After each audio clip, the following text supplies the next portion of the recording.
Aban bara-bara arjan yeroo bara Yesus maqaan kee guddaadha ulfinni kee. Aban bara-bara arjan yeroo bara Yesus maqaan kee guddaadha ulfinni kee.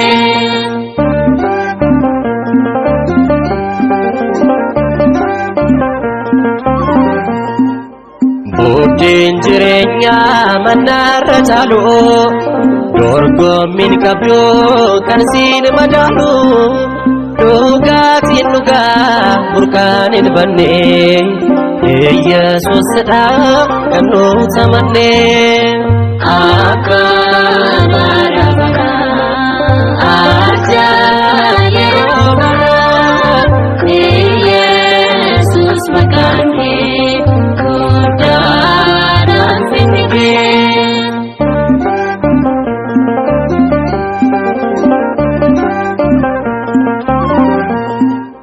Deebinen kufnu sinaafanneerra taasaa hin buunu waltajjii keerra maqaan kee gooftaa gaachana keenya siin arganneerra otoo nageenya.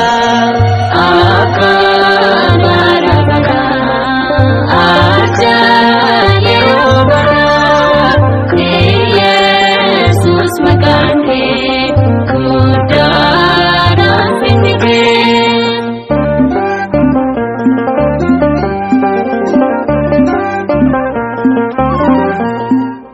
Garbummaa keenya nurraa kaasteetta abbaan of taatee nu jaallatteetta gatiin dhiiga kee mocoom arganne oolmaa kee faarsuuf kunoo dhaabanne. Akan bara-bara arjan yeroo bara Yesus maqaan kee guddaadha ulfinni kee.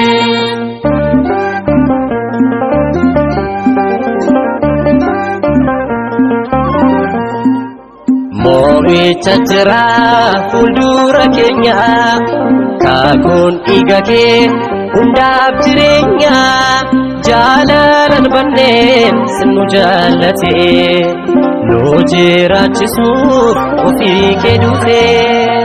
Akan bara-bara arjan yeroo bara Yesus maqaan kee guddaadha ulfinni kee.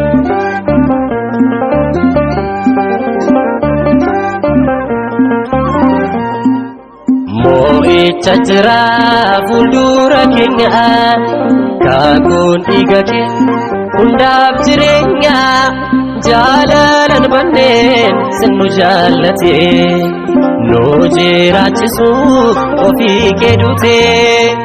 Akan bara-bara arjan